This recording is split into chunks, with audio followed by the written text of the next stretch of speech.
आदरणीय सभी उपस्थित साथियों, ये इंदौर हम सबका है।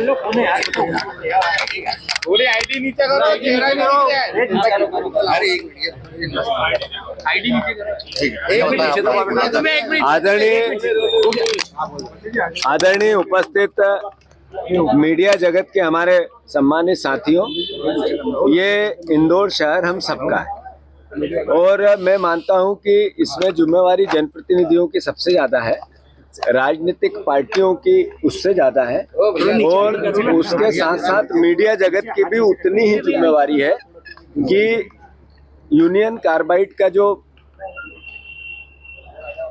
कचरा है उसको जलाने को लेकर कोर्ट के आदेश से सरकार ने पीथमपुर में राम की कंपनी में भेजा गया है, जो एक रात में आज आकर डंप हो चुका है।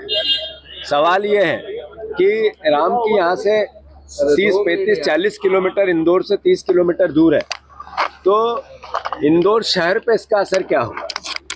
तो जो मैं आप सबके सामने बात करने की कोशिश कर रहा हूँ, ये राजनीतिक पुट देने का इसके पीछे लॉजिक नहीं है। जब मेरी ताई से बात हुई तब भी यही बात हुई कि हमें इसको राजनीतिक मुद्दा नहीं बनाना है, इंदौर का मुद्दा बनाना है। क्यों बनाना है? ये इसलिए कि आज से कुछ साल पहले रामकी में 10 टन कचरा जलाया गया। अगर आप प्रत्यक्ष रूप से रामकी के आसपास से 6-7 किलोमीटर के रेडियस में जाके रिपोर्टिंग करोगे तो आपको पता चलेगा कि वहाँ फसल जो 5 कुंटल होती थी वो 1 कुंटल होने लगी। जो पानी था वो पीने योग्य नहीं बचा ट्यूबवेल का। जो असर होना था 10 टन इसलिए जलाया था कि इसके असर को चेक करना है, तो असर हुआ। अब सवाल ये है कि इतना कचरा जलेगा या डिस्पोजल होगा या इसका किसी भी विधि से, वैज्ञानिक विधि से ये इसका डिस्पोजल होगा। स्वाभाविक है कि कम से कम असर हो, इसकी प्रयास सरकार करेगी। पर यशवंत सागर तालाब वहां से 27 किलोमीटर दूर, उस जगह से 27 किलोमीटर दूर, तो जब पानी का रिसाव 10 टन में 5 किलोमीटर 7 किलोमीटर के रेडियस को असर किया है, तो क्या यशवंत सागर में उसका रिसाव 1 साल में, 2 साल में, 5 साल में, 10 साल में होगा या नहीं होगा? और जब उसके यशवंत सागर यही शहर पीता है, यहीं पे यूज होता है, उपयोग होता है, तो इसका असर हमारे परिवार पे कितना होगा, आपके परिवार पे कितना होगा, इंदौर शहर के परिवार पे कितना होगा? तो इसका एक्सपर्ट्स जितने हैं उनसे जब तक इस बात का क्लियरेंस नहीं हो कि इसका असर कितना होगा, तब तक ये कचरा डिस्पोजल नहीं होना चाहिए। एक दूसरी बात, ये कांग्रेस और बीजेपी का मुद्दा नहीं है, ये मुद्दा है इंदौर शहर का। इसलिए मैंने ताई से आग्रह किया, मैंने और भी जनप्रतिनिधियों से बात की, सारे हमारे जितने बीजेपी के आज चुनाव जीते हुए परिवार के साथी हैं उनसे भी कई लोगों से मेरी बात हुई और सबसे मैंने आग्रह किया कि इसको आप लोग आगे बढ़ के इसको थोड़ा डील करो। अभी मुख्यमंत्री जी ने भोपाल में इस पर अपनी बात रखी है और उन्होंने कहा कि हम जनता को समझाएंगे कि इसका असर नहीं होगा। बिल्कुल मुख्यमंत्री का दायित्व है और हम भी चूंकि विपक्ष में जनप्रतिनिधि हैं तो हमारा भी दायित्व है कि आखिर अल्टीमेटली डिस्पोजल तो होना है, पर कहाँ होना है, कैसे होना है, इसका असर कैसे नहीं होगा, ये सवाल बनते हैं।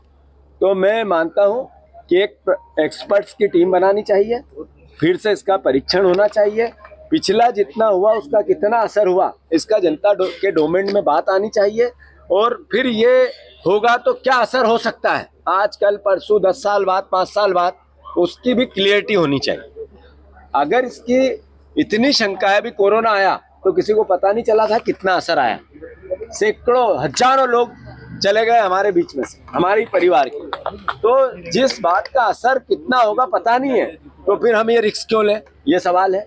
और फिर यहीं पे क्यों पीथमपुर आज बंद है, धार में इसका विरोध हो रहा है, इंदौर में इसका यशवंत सागर और इंदौर जिले के सारे बेटवा क्षेत्र में असर होगा और वही पानी हम यहाँ पियेंगे तो इंदौर शहर में होगा। इसलिए मेरा सारे मीडिया जगत के साथियों से आग्रह है, आप लोग भी इसमें बढ़ चढ़कर हिस्सा लें। ये कोई राजनीतिक मुद्दा नहीं है, कोई कांग्रेस और बीजेपी के हिस्से से हम सवाल खड़े करें, अभी वो परिस्थिति नहीं है। मैं मुख्यमंत्री से आग्रह करता हूँ कि आपका इसका निष्पादन का क्लियरिटी करके लोगों को अंडरस्टैंड करना, समझाना आपका दायित्व हो सकता है। आदरणीय कैलाश विजयवर्गीय जी वहाँ के प्रभारी मंत्री है, वो धार में जाके समझा सकते हैं। आप यहाँ के प्रभारी मंत्री हैं, यहाँ पे बात कर सकते हैं। पर जब तक ये कचरा डिस्पोजल की प्रोसेस चालू नहीं हो, आपने डंप कर दिया एक रात में, जो गलत था। एक रात में डंप करना गलत था, क्योंकि वहाँ विरोध हो रहा था। मैं खुद भी गया था, ये पूरे एरिया में मैं खुद घूमा था। वहाँ आज जो बंद है, इसमें भी मेरे भी निर्देश थे कि बंद करा। इसके पीछे केवल और केवल लॉजिक ये है कि आज समय चला जाएगा, डिस्पोजल कचरे का किसी न किसी रूप में हो जाएगा, फिर 10 साल बाद आने वाली जनरेशन पूछेगी कि उस समय के जनप्रतिनिधि क्या कर रहे थे, उस समय के जनता क्या कर रही थी, हमारे पत्रकार बंधु क्या कर रहे थे, विरोध क्यों नहीं हुआ, तो फिर अपने आप को हम दोषी पाएंगे।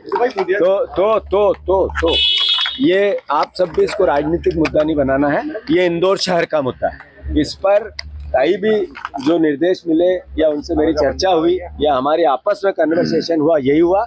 जो और जनप्रतिनिधि बीजेपी के से बात हुई, उनसे भी यही हुआ, और मैं आपसे भी आग्रह यही कर रहा हूं कि ये राजनीतिक मुद्दा नहीं है, इंदौर शहर का मुद्दा। अच्छा, बैठक होने वाली है तो उसमें आप शामिल होंगे? आप जा रहे हैं उस बैठक? नहीं, मुझे इसकी जानकारी नहीं है, पर कोई जानकारी नहीं होना या बुलाएंगे तो जाऊंगा, या ये ईगो का सवाल ही नहीं है। ये सवाल है, कृपया करके नगरीय प्रशासन मंत्री इंदौर शहर के हैं, उनको भी शहर की चिंता है, तो मैं मानता हूँ, आशा करता हूँ कि जो मैंने भावना व्यक्त की उसका एहसास उन्हें भी। सांसद जी का तो कहना है ये तो क्या रिवीजन पिटीशन दायर होनी चाहिए? 100% होनी चाहिए। पहले एक्सपर्ट्स जो है, डिस्पोजल होना है, कई साल से पड़ा हुआ है, इसका मतलब क्यों वहाँ क्यों नहीं जलाई है? राम की में इसलिए जलाया गया है कि यहाँ कम से कम नुकसान होगा, वो संयंत्र है, यहाँ ऐसी टेक्निक है, यही बताया गया।